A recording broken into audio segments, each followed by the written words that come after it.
여러분들도 치킨 좋아하시죠? 예, 이 나라에서 수입합니다. 저는 치킨은요, 수입을 안 하는 줄 알았습니다. 다 국내에서 다 조달하는 줄 알았어요. 실제로 말입니다. 시골로 이렇게 쭉 돌아다니다 보면 양계장이 굉장히 많거든요. 예, 육계 막사도 많고요. 그래서 저는 국내에서 대부분 생닭을 다 공급하는 줄 알았습니다. 야, 그런데요. 제가 지표를 보면서도 제 스스로도 놀란 지표인데 3년 새 냉동닭 수입 증가율이 48.4%입니다. 와, 엄청나죠? 저도 이렇게까지 늘어날 줄이야 몰랐습니다. 그런데 금액도 장난이 아니고요. 물량도 진짜 장난이 아닙니다. 물량은요. 지금 보시는 것처럼 20만 6,299톤입니다. 이게 그래프가 조금 잘못되어 있는데요. 3년새라는 것은 2020년부터 2021년, 2022년, 2023년을 말합니다. 이 3년새에 48.4%. 6만 7,233톤이나 늘어났습니다. 아니 13만 9,066톤이 20만 6,299톤이 됐다니까요. 굉장히 많이 늘어났죠. 야, 이것을 보면서요.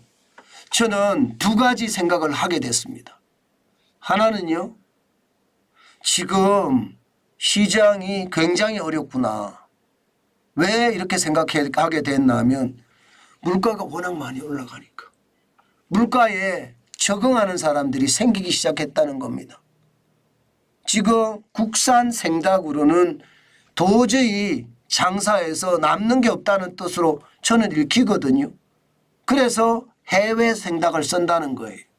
그럼 어디 해외 생닭을 쓰느냐? 중국산인 줄 알았는데 그렇지 않고요. 저기 멀리 브라질산입니다. 브라질산 냉동 닭은요. 우리나라 생닭의 절반 가격밖에 안 됩니다. 절반 가격밖에 안 되면 당연히 말입니다. 브라질 생닭을 냉동닭을 쓰겠죠. 여러분도 알다시피 대한민국의 냉동닭은 킬로그램당 2,000원에서 3,000원 사이를 합니다. 그러면 브라질에서 수입하는 냉동닭은 절반 가격이니까 뭐 1,000원이나 1,500원이 된다는 뜻이잖아요. 지금같이 물가가 천정부지로 올라가는 이 상황에서는요. 이제 국산을 쓰지 못하는 최악의 사태가 벌어지는 거예요. 가격이 올라가면 손님이 떠나니까 그 자리에 이게 가격을 낮추고 원가를 낮춰야 되니까 수입 생닭 내지는 수입 냉동닭을 쓴다는 이야기죠. 실제 수입 냉동닭은요. 브라질에서 수입하는 게 82.1%입니다. 대부분 브라질에서 수입한다는 뜻이잖아요. 그래서 여러분도 모르게 식탁에서 브라질산 냉동닭을 드시고 있는지도 모르겠습니다. 그만큼 말입니다. 그만큼 이게 물가가 워낙 많이 올라서 거기에 적응해가는 그런 부분이라고 얘기할 수 있습니다. 그런데요.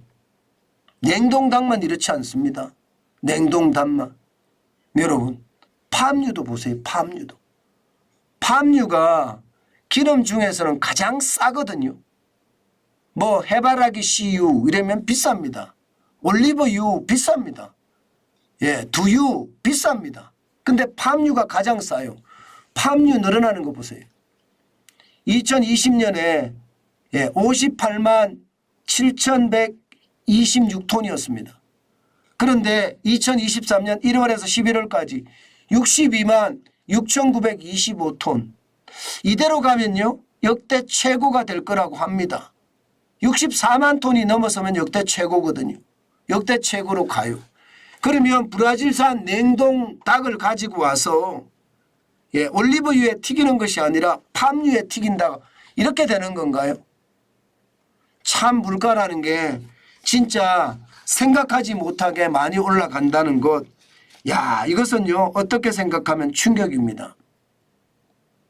우리는 건강한 먹거리, 우리는 계속 그렇게 주장하지만요, 고물가 때문에 이게 더 건강한 먹거리가 되지는 못할지언정 결국은요, 싼 냉동닭에 싼 기름을 가져와서 튀긴다고 생각하니까 어쩐지 마음이 우울해집니다. 여기에다가 말입니다, 김치까지도 수입을 엄청나게 합니다. 중국산 김치가 뭐 이렇게까지 많이 들어오나 싶어요. 2년 사이에 9.4%나 늘었습니다. 2021년에 24만 606톤이었는데요. 올해는 11월까지 26만 3,185톤입니다. 이대로 가면요, 더 늘 거예요. 예, 11월까지잖아요. 그러면 역대 최고가 될 거라고 생각을 합니다. 그만큼 말입니다, 고물가에 적응하는 것 쉽지 않습니다. 사실 김치만 하더라도 중국산 알몸 그 김치 기억나시죠? 예, 알몸 김치를 보면 지금도 역겨워 죽겠습니다. 그런데도 말입니다, 물가 앞에 장사 없다고 결국은 중국에서 수입해 와서 지금 우리가 먹어야 되는 그런 상황이 됐다, 이렇게 생각할 수 있습니다. 결국 말입니다, 이렇게 저렇게 보니 물가에 적응하기 위해서 시장은 발버둥 치고 있다, 이런 얘기인가요? 저는 이것을 보면서요, 새삼 문재인 정부의 경제 정책이 얼마나 잘못됐는지를 다시 한번 느끼게 됩니다. 사실 최저임금을 올리고요, 주 52시간제를 적용하면서 우리 경제 전체를 뒤집어 놨습니다. 그만큼 말입니다, 물가가 많이 올라갔어요. 최저임금이 5년 동안 41.6%가 올라갔으니 물가가 얼마나 올랐겠습니까? 게다가 주 52시간을 도입했으니 사람까지 더하니까 비용까지 많이 올랐어요. 비용이 오르면 기업 입장에서는 최종 제품의 가격을 올릴 수밖에 없거든요. 여기다가 코로나19까지 터지면서 전 세계 공급망이 비상이 됐습니다. 저는 코로나19가 안 터졌으면 문재인 정부는 그야말로 경제정책 실패로 박살났을 거다, 저는 그렇게 생각합니다. 그런데 많은 그 사람들이 코로나 때문에 그렇다고 덮어 씌는 바람에 우리가 모르고 넘어갔다고 생각을 합니다. 저는 그러나 그렇게 넘어가지 않습니다. 우리 경제가 그만큼 최악의 상황이 됐다는 것, 물가가 이렇게까지 오른 것은요, 경제정책의 실패 때문에 이까지 왔다는 것 아마 여러분들은 다 아실 겁니다. 문제는 윤석열 정부가 이거 수정 안 한다는 거예요. 개혁 안 한다는 겁니다. 여전히 소득주도 성장 정책이 계속되고 있다는 뜻입니다. 저는 이게 더 아픕니다. 결국은요, 국민들은 살아남기 위해서 국산을 써도 되겠죠. 국산이 더 좋으니까.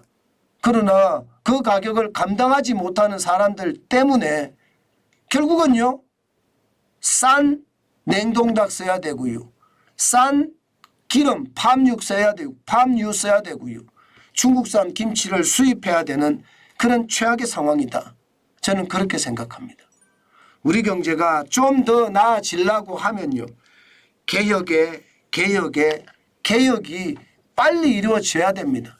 그렇지 않고 지금처럼 계속하면요, 참 어려워지겠다, 그 생각 저는 두고 합니다. 그만큼 말입니다, 물가는 버틸 수 없는 위대한 벽이다, 저는 그렇게 생각합니다. 제가 이자 앞에 장사 없다는 말과 물가 앞에 장사 없다는 말 두 가지를 동시에 쓰잖아요. 저는 그게 현실이라고 보거든요. 저는 윤석열 정부가 빠른 시일 내에 소득주도 성장을 없앴으면 좋겠다, 저는 그렇게 생각합니다.